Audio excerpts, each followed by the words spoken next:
Fala, meu lindo, minha linda.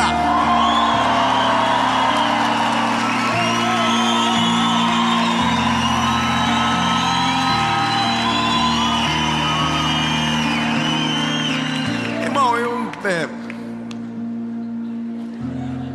se um dia você puder ir numa série, vá. Mas vem igual esses irmãos daqui, irmão, com sangue.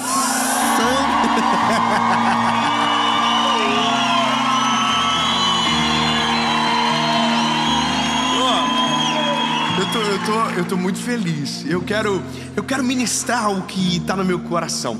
A gente vai para a mensagem, mas não antes de eu...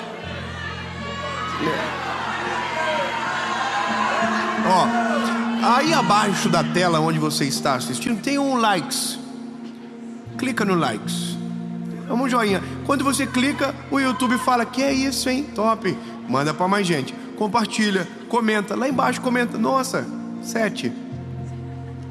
Mas comenta alguma coisa que daí ajuda, vai mais longe. Entendeu? Comenta lá embaixo assim: vim porque ele pediu. E segue o jogo. Se você ainda não é inscrito no canal, se inscreve, ativa o sininho, arrasta pra cima e vamos pro vídeo.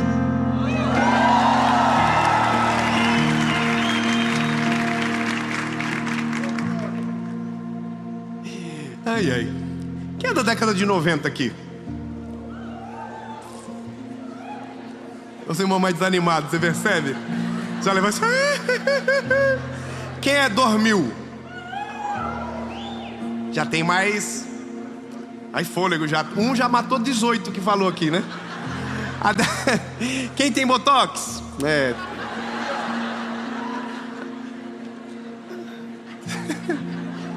Ah, não? Só eu que tenho? Ou só eu que admito? A nossa geração, a geração de 90, é a geração que agora está com 30, não é? 30 e tantos. Eu estou com poucos também. A nossa geração é a geração que mais se preocupa com estética que o mundo já viu. Nós somos a geração mais conectada com tudo o que o mundo apresenta de evolução. A gente às vezes não faz porque o dinheiro não dá, mas a gente sabe o que dá para fazer. Por exemplo, eu tenho as orelhinhas que a minha mãe esticou. E elas são assim. Quando eu era pequeno, eu tinha muitos apelidos no colégio. Orelha de abanar defunto. Vamos parar. Os meus filhos, porque eu tenho a informação, se eles tiverem a orelha, eu posso ir no médico. E eu mudo a orelhinha deles. Tem uma que já está na fila. A menina é tão igual eu que a orelhinha dela, eu olho e digo: não pode, filha.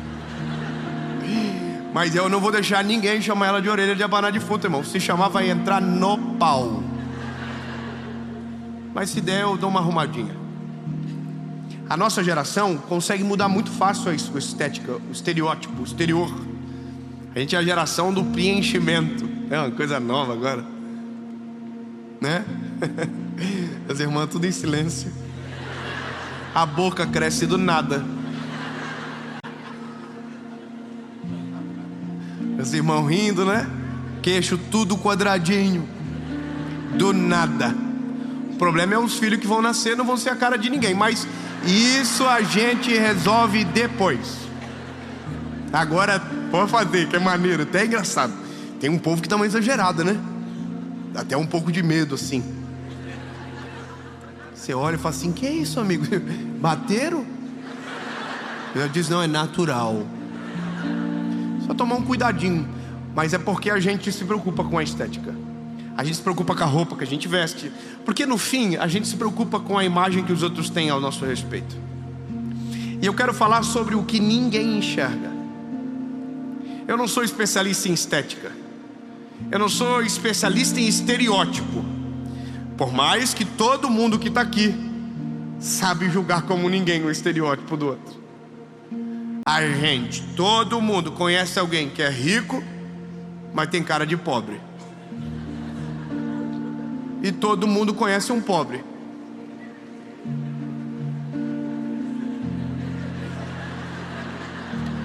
Que tem cara de rico. Parei porque tinha gente olhando pro lado aqui, eu fiquei já preocupado. Não, mano, não vamos fazer confusão, pelo amor de Deus, pessoas assim, ó. Mas por quê? Porque nós somos preocupados com o estereótipo. Para nós, algumas coisas têm cara, algumas funções têm cara. Agora, o que eu, a partir daquilo que vou ler, quero falar com você, não tem a ver com isso. Tem a ver com o que ninguém enxerga. Aliás, o que as pessoas enxergam confunde muito aquilo que elas não sabem por não enxergar. O texto é Mateus capítulo 6, versículo de número 4. Mateus capítulo de número 6, versículo de número 4. Que a tua obra seja feita de maneira oculta, e o seu Pai que em segredo te vê, publicamente te honrará. Amém? Amém. O que você faz no secreto, ou o que você faz quando ninguém vê, publicamente, isso é o que o Senhor honrará. A reflexão, ela é muito simples, ela é muito objetiva, mas ela é carregada de um significado que para mim foi esclarecedor. No começo da minha vida, eu fui pregar o evangelho numa cidade chamada Fraiburgo. Você conhece essa cidade? Terra da maçã. Fraiburgo, terra da maçã. Eu era um garoto jovem, fui de ônibus pregar nessa cidade, pinga-pinga. Sabe aquele ônibus que demora o triplo para chegar? E que quando você chega, você está arrependido? Pois é, eu fui aquele ônibus. E quando eu cheguei em Fraiburgo, comecei a passar pelas árvores da macieira, pelas macieiras. Frustrante. Aquele dia, a ignorância faz a gente pensar de maneira precipitada, né? Eu olhei para aquelas árvores tudo seca. Falei para minha esposa dentro do carro: coitado dos agricultores, perderam toda a plantação. Pensa uma árvore feia, seca, feia, naquela estação. E eu me lembro que eu fiquei frustrado, porque todas as plantações tinham dado errado. Eu falei: será que a gente não vai ver pelo menos uma macieira top? Será que todo mundo fez dar errado nessa vez? Quer dizer, a vez que a gente vem, as maçãs desapareceram. E aí eu cheguei na cidade. Teve uma outra história no meio disso, porque eu fui esquecido. Horas depois lembrado. Só humilhação. Bom, fui lembrado do nada. Apareceram os irmãos e disseram: tu veio? Ó. Nós né? Chegamos. Aí a pergunta que eu fiz foi: olha, uma pergunta, qual é a árvore da macieira? Aí a pessoa falou: você passou por ela no caminho. Eu falei: mas todas que eu passei estavam secas. Ela falou: não estão secas, estão esperando a hora certa para florescer. Irmão, pelo menos uma reação para não ficar preocupado. Eu vou falar então de novo: elas não estão secas, estão esperando a hora certa para florescer.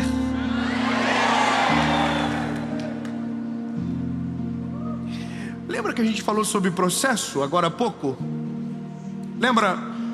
Pois é, aqui também tem um pouco do vaso.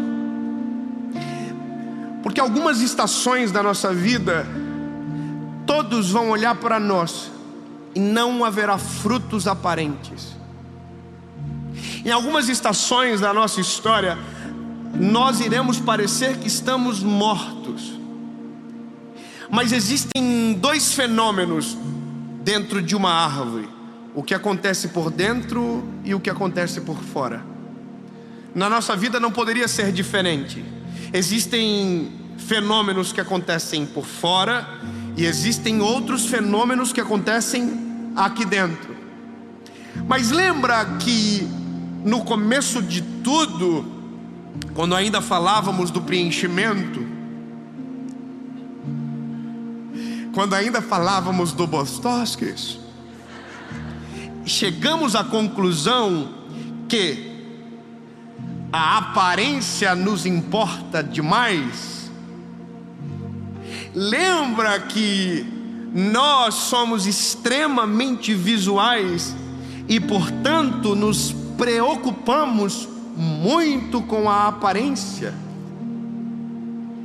E aqui mora um grande risco que nós temos por querer viver uma vida que impressione quem nós não precisamos. Porque nós queremos aparentar ser frutíferos, quando de repente a estação que estamos só nos exige silêncio e quietude.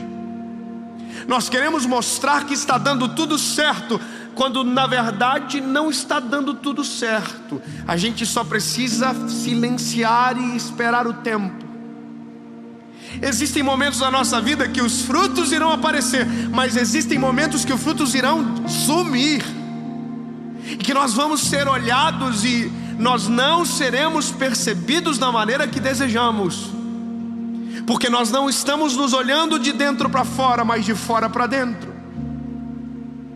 Então nós nos cobramos, então nós tentamos acelerar aquilo que ainda não é a hora, porque preocupamos muito mais do que o que os outros enxergam, do que verdadeiramente aquilo que importa.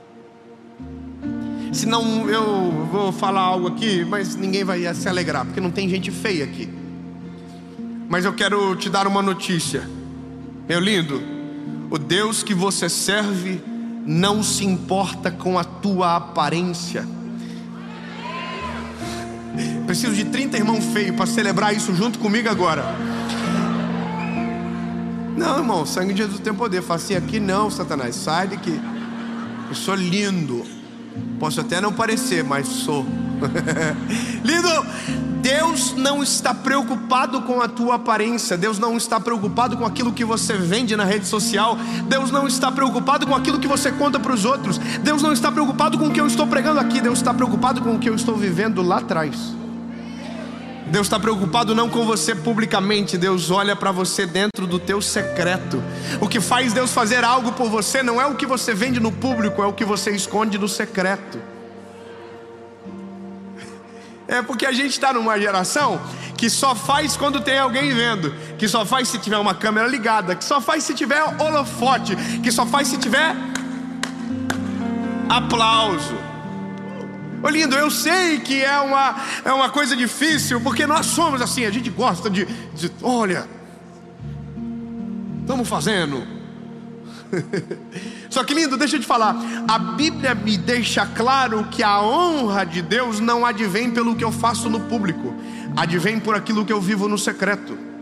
Que o favor e a graça, o cuidado do Eterno vem de acordo com o que eu faço quando a porta do meu quarto tranca e quando eu entro para dentro no secreto. O que acontece ali determina o que eu vivo aqui. E esse é um negócio, a gente cuida de fora para dentro. Jesus está dizendo: bebê, vamos começar a fazer a conta de maneira diferente? Vamos começar a cuidar de dentro para fora? Vamos revisitar os princípios lá do início e vamos parar de acelerar algumas coisas que precisam de tempo para que então possam acontecer? Porque talvez você não tenha a história que eu tenho, mas eu já passei vergonha de tentar fazer algo que eu não estava preparado para fazer, porque tinha visto Grey's Anatomy, por exemplo. Toda vez, irmão, que eu estou no avião e alguém fala: precisamos de um médico, eu tenho vontade de levantar. Uma, porque eu sou muito curioso. Eu gosto de ver, irmão. Eu reconheço, irmão. Eu sou assim, eu não posso ver uma ambulância. Eu quero ir atrás para... Mas eu passei vergonha, porque eu estava na casa de um irmão aí, um irmão desse famoso do mundo aí, top. Estava até em outro país. E aí um irmão deu um infarto na minha frente. O que eu fiz? Lembrei do Grey's Anatomy. Quando ele caiu, eu me abaixei no lado dele e coloquei o dedo no pescoço dele. E todo mundo olhou e falou: ah, ainda bem que tem um médico. Não, eu não sei até hoje por que eu fiz aquilo. Irmão, me bateu um arrependimento, porque eu fui numa fé que eu ia saber ver o negócio, irmão. Só que eu coloquei a mão e não senti nada, zero. Eu devo ter colocado em outro lugar. E aí alguém falou assim: ai, que bom que tem um médico. Eu falei assim: eu não sou médico não, minha senhora, a senhora está confundindo. Porque o que eu fiz parecia que eu era. E a gente confunde os outros quando a gente faz o que a gente não é para impressionar quem a gente não precisa. A nossa identidade fica perdida no espaço, porque o tempo inteiro a gente está sendo o que alguém precisa, não quem a gente é.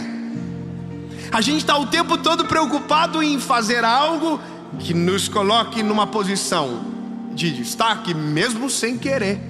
Irmão, eu vou falar uma coisa pra você. Eu coloquei a mão, alguém falou: é médico? Eu falei: não, sou médico. E eita coisa, agora deixa o homem morrer. E aí chegou a ambulância e o paramédico falou assim: alguém examinou ele? Aí a menina falou assim: ó, ele examinou.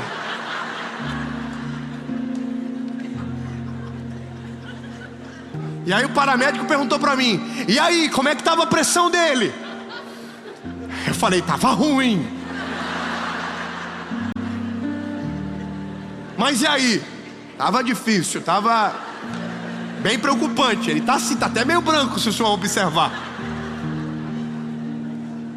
Aquele dia eu aprendi, irmão: nunca faça algo que você não foi forjado para fazer. Nunca tente ser alguém que Deus não fez você para ser. Não tente tomar a vaga de alguém naquilo que Deus não te deu autorização para entrar. Porque sabe qual é o negócio? Quando eu entendo que o segredo de Deus comigo é o meu secreto e não o meu público, eu paro de me preocupar com o que os outros pensam e começo a ouvir e obedecer o que Deus está querendo comigo. Deve mais estar seco por fora, mas a árvore está profunda por dentro. As raízes estão procurando os ribeiros, as raízes estão descendo. E entenda, meu lindo, que mesmo que nada por fora esteja acontecendo, por dentro tem uma árvore crescendo para baixo. O processo talvez não te faça florescer e ficar famoso, mas faz a tua raiz ser tão profunda que vento nenhum te derruba, vento nenhum te destrói. Entenda, lindo, toda tempestade quando vem só destrói o que não tem raiz. Então agora eu olho para esse texto e eu começo a dizer: então Jesus quer dizer que se eu faço o bem eu não preciso ficar contando para os outros? Não. Jesus, então eu não preciso então mostrar?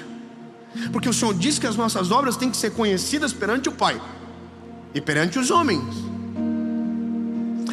A questão é, aqui dentro, por que você faz?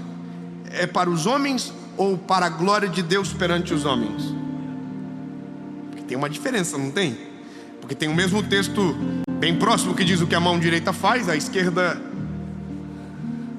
não precisa saber. Você já viu que temos uma geração agora de filântropos do Instagram? É bem maneiro. Eles ajudam, mas só se estiver filmando. E é uma coisa linda. A gente fica: oh my God. É emocionante. Só que nem sempre é verdadeiro. É lindo, mas nem sempre é real. Porque a preocupação não é, muitas das vezes, eu não posso generalizar, mas ela não é genuína. O objetivo é difuso. E alguns dias atrás li um livro do Tim Keller chamado Deus Pródigo, que dizia que fazer o certo pelo motivo errado é a mesma coisa que fazer nada. E aí, bebê, eu quero provocar você para uma luta que é a luta do secreto. É aonde ninguém enxerga, é onde ninguém te aplaude, aonde não tem glória, aonde não tem holofote, mas é exatamente esse ambiente que te prepara para este. É exatamente esses cenários que te fazem viver algo extraordinário e não perder o coração. É o secreto, é o escondido, é o oculto, é o que só Jesus enxerga. Eu tenho uma palavra sempre quando eu vou aconselhar um jovem, faz muito tempo que eu não faço, mas a minha palavra sempre é assim: olha, você sabia que Deus vê tudo o que você faz?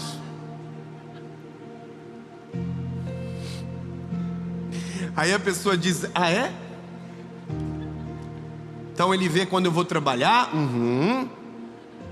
Então ele vê quando eu vou estudar? Ele também vê quando você está trancadinho no banheiro. Irmão, eu fui líder de jovem 4 anos. O pessoal é assim, ó. Sério? Sério mesmo? Sério? Irmão, é muito bom. Eu lidava com um jovem, irmão. Eu quero pegar um jovem é falar do escondido dele. O escondido dele é só Jesus na vida, irmão. Pode ver, quanto mais velho a gente fica, menos a gente se preocupa com aquilo assim. Tem um negócio para te contar. Agora, quando a gente é mais novo e alguém fala assim: eu preciso falar contigo, você fala assim: ai meu Deus do céu, alguma coisa veio à tona. Irmão, quando você é mais velho, se levanta um profeta para declarar uma palavra, você só glorifica. Mas se você é jovem e alguém levanta no Hammerfly do teu lado, tu pensa: eita, Jesus vai revelar tudo hoje. Eu sei, irmão, na minha igreja nós tínhamos uma irmã que quando ela levantava em profecia, das duas uma: ou Deus revelava um pecado de alguém ou matava um. Então quando ela levantava, irmão, os jovens faziam assim, ó.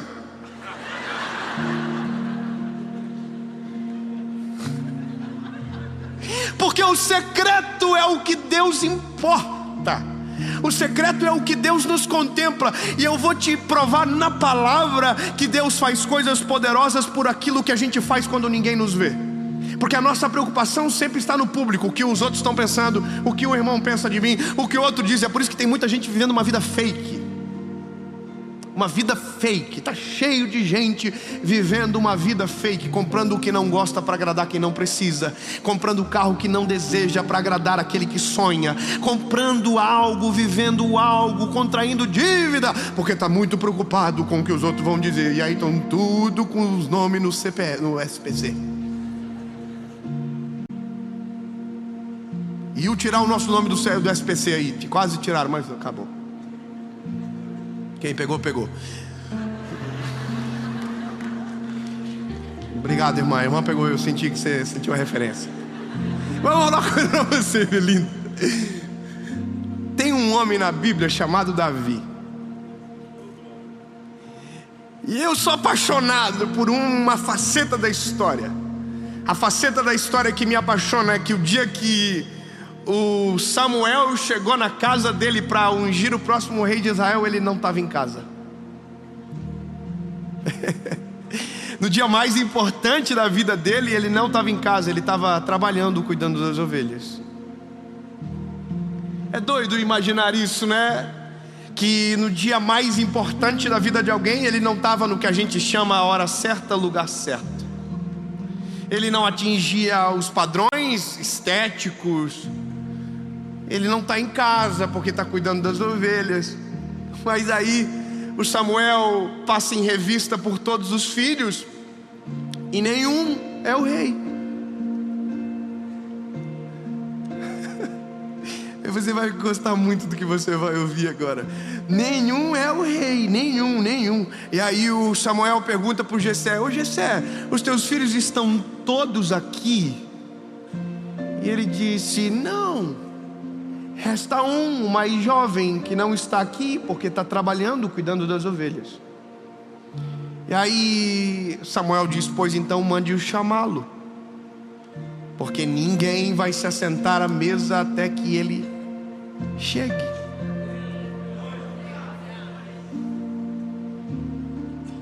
Eu vou falar para você não perder a referência. ninguém vai se assentar até que ele chegue. Eu vou melhorar. No reino de Deus não existe a possibilidade de alguém tomar o lugar que Deus reservou para você. No reino de Deus não existe a possibilidade de isso acontecer. O que significa que eu não preciso correr a tua corrida porque acho mais bela do que a minha. Porque a corrida que Deus tem para mim me leva exatamente para o lugar que Ele me separou. Ou seja, eu não estou competindo contra você, lindo. Eu estou competindo contra mim, contra minha desobediência, contra minha intolerância, contra os meus devaneios. É contra mim, porque o que Deus tem para mim, você pode até chegar na frente, mas não senta. Você pode até avançar na corrida, mas o lugar que é, entendeu? O irmão que está do teu lado, fala para ele: o teu lugar é teu, bebê. Sabe o que isso implica? Olha que gostoso. Isso implica no seguinte: se Deus te abençoar, eu não preciso temer. Porque você já viu que quando alguém é abençoado, dá a impressão que a bênção está saindo da gente? Tem gente que é tão invejoso que fica mal. Aqui não tem, graças a Deus. Mas tem lugar, irmão, que se você falar uma notícia boa, a pessoa fica assim, ó, triste, porque na cabeça dela aquilo era dela. Mas no reino de Deus isso não existe. Bom, chamaram Davi. Mas escute, lembra que a proposta de falar sobre o Davi não é sobre a casa de Jessé, não é sobre o lugar que ele vai sentar, é sobre o que ele fez que ninguém viu. E teve algo que ele fez e que não deixou ele famoso, mas fez Deus olhar para ele de maneira diferente. Eu vou só resumir. A Bíblia diz que ele é pastor de ovelha, e um dia chegou um leão para comer as ovelhinhas. E aí, não está na sua Bíblia, isso só está na minha, tá? Não adianta nem procurar. Acrescentares, capítulo 17. Diz que o leão chegou, falou: e aí, Davi, top? Davi falou: que isso, cara? O que você quer aqui? Eu vim comer uma ovelhinha. Aí o Davi falou: vai nada, nem a pau. Não vai. Aí o leão falou: você sabe com quem você está falando? Eu sou o rei da selva, Hakuna Matata.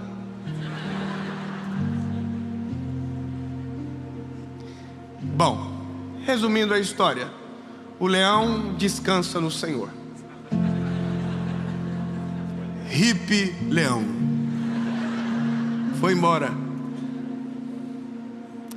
O Davi não ficou famoso, não virou feed do Instagram, não teve live. Os irmãos provavelmente não estavam ligados. Samuel não sabia. Mas o leão descobriu da pior maneira que aquele garotinho era sinistro. E aí chegou o urso que não sabia do leão. Hippie urso.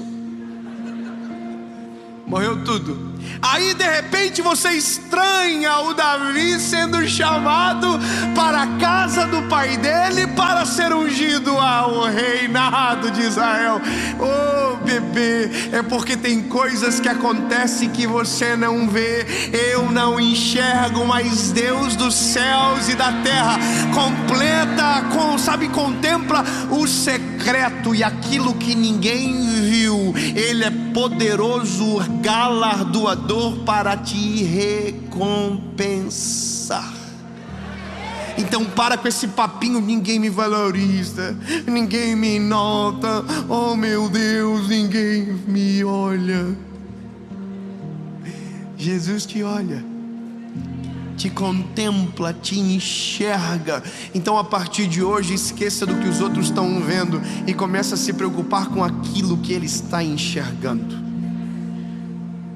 De dentro para fora. E agora, bebê, Eu preciso terminar essa palavra. Ai, que gostoso. Resolvendo você de dentro para fora.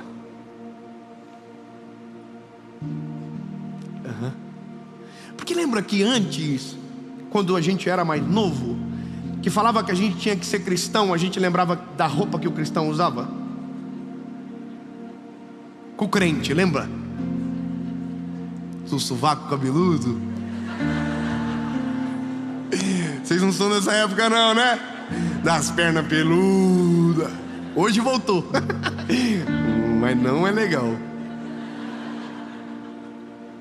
Lembra da televisão que não podia? Irmão, tem gente que não pegou essas tretas da vida não, mas teve um tempo. Eu, quando tinha 8 anos, assisti o final da Copa de 98 numa TVzinha desse tamanhinho, emprestada, porque era pecado. Mas na Copa do Mundo Deus abriu um recesso parlamentar que aí podia.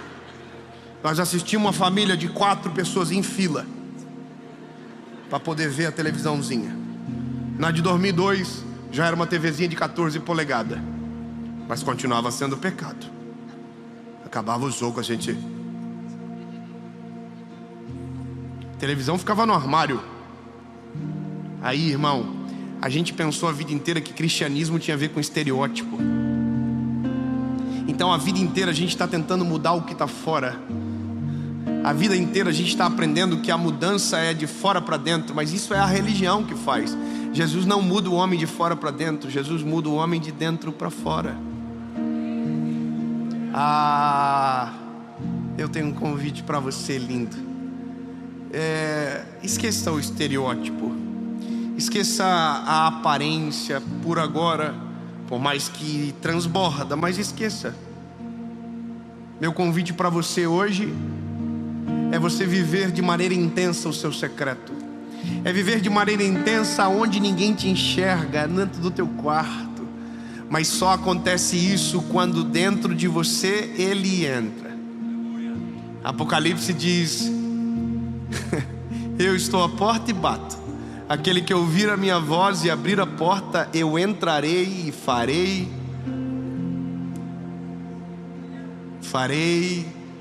morada. Então, lindo, eu quero te fazer um convite a resolver a tua vida hoje, a começar uma revolução de dentro para fora. Se você chegou aqui hoje e se você está nessa mensagem se sentindo injustiçado, se sentindo esquecido, porque ninguém te vê bom, a boa nova é que você nunca foi perdido de vista. O Senhor sempre esteve olhando por você, para você. Mas tem uma maneira maravilhosa de viver isso tudo, é sabendo que agora não é de fora para dentro, é de dentro para fora. E o meu convite para você é: deixa Ele entrar.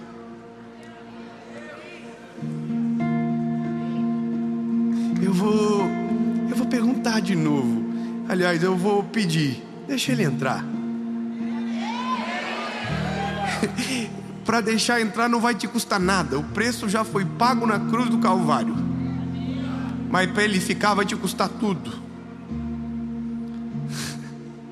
Então, bebê, eu quero te convidar a tomar a melhor decisão da sua vida: entregar-se, render-se a Jesus. Você que está assistindo, aonde você estiver nesse planeta, essa pergunta é para você. É para você. Chega de viver uma vida onde as aparências enganam, mas aqui dentro existe um vazio gigantesco. A gente aparenta uma coisa, mas aqui dentro tem um eco que não cessa. Pois é, lindo, casa vazia dá eco, casa preenchida não. Deixa Ele entrar. Deixa Ele entrar e muda tudo dentro de você, de dentro para fora, do seu secreto para o público. Deixa. O que isso implica, Dave? Implica uma nova vida, porque não vivo mais eu, mas Cristo vive em mim. Implica renúncias. Aquele que quiser vir após mim, negue a si mesmo, tome a sua cruz e siga-me. É uma morte, é exatamente isso: morrer para este mundo e viver nele, para Ele. Essa é a primeira pergunta. E a segunda é para você, meu lindo, minha linda, que já foi do time, que já teve tudo organizadinho dentro, mas de repente esqueceu do coraçãozinho, e o coraçãozinho ficou cheio de buraquinho. Lembrei de uma irmã agora que canta essa música. Se o teu coração tem... Desculpa. Está na hora de você voltar para Ele. Ou melhor, está na hora de você deixar Ele voltar para dentro de você, a dominar o teu coração, a sua vida, as tuas emoções. Amém? Pronto. Uma pergunta, duas perguntas na verdade, sua resposta. Você decide, a gente ora. Aonde você estiver, você decide, a gente ora. E é depois que aquilo que ninguém enxerga de repente começa a florescer. As folhas aparecem, os frutos surgem, mas tudo começou no secreto. Tudo começou quando Ele entrou dentro de você. Enquanto a preocupação for o estereótipo, estética, a aparência, o seu coração vai restar abandonado. Mas quando você entender que o que de verdade importa é o que está aqui dentro, pode ter certeza que o que está fora florescerá. Duas perguntas, uma resposta. Se você está aqui e quer tomar essa decisão, eu vou contar até 3, você levanta a sua mão. Amém? 1, 2, 3.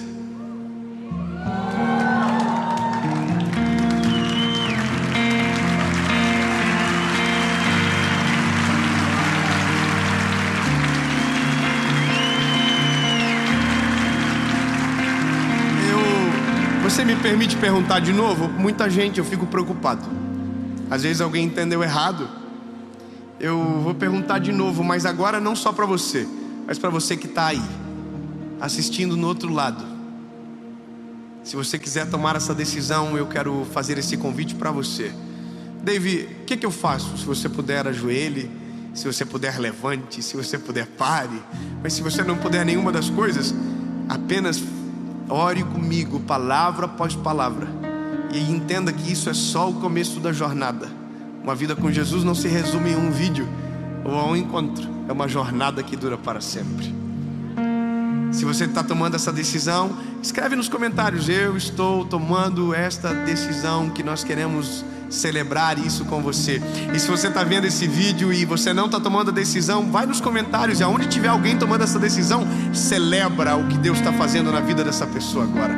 E para você, tem certeza? Se você tem certeza, levante a mão.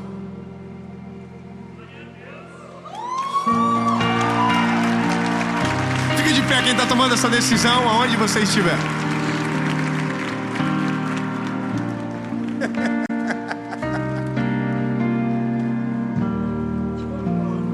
Não sei se na sua Bíblia está escrito, mas na minha está, que quando um pecador se arrepende, tem uma festa que começa no céu. Tem 3 irmãos que tem a mesma coisa na Bíblia. Então eu vou falar de novo. Eu não sei se na sua está, dá uma procuradinha no Google. Quando um pecador se arrepende, há uma festa que começa no céu. Levante todo mundo. Levante.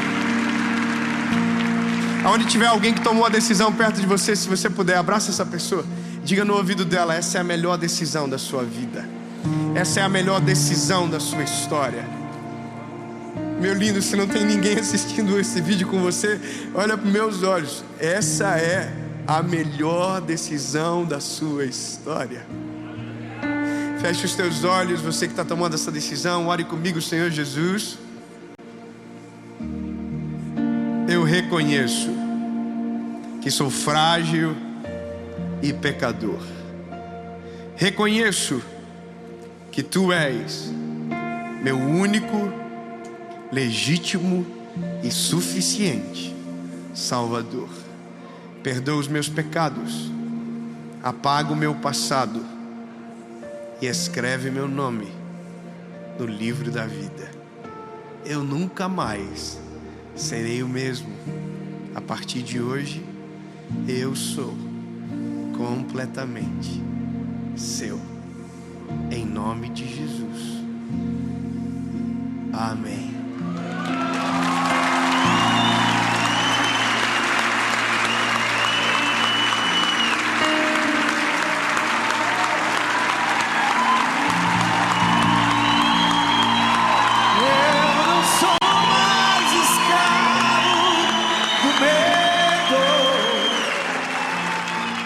sou filho de Deus. Se você está pela internet tomando essa decisão, sabe, nós temos uma ferramenta para te ajudar. Uma ferramenta para que você possa fazer o discipulado, para que você continue nessa jornada que hoje é só o começo. Aqui nos links é só você procurar o aplicativo Dia Seguinte. Eu quero que você faça o discipulado, eu quero que você complete essa jornada. E depois, aí lindo, se prepare para a melhor, maior e mais extraordinária jornada da sua vida. Porque hoje é só o primeiro passo de uma eternidade que está preparada para você. Deus abençoe.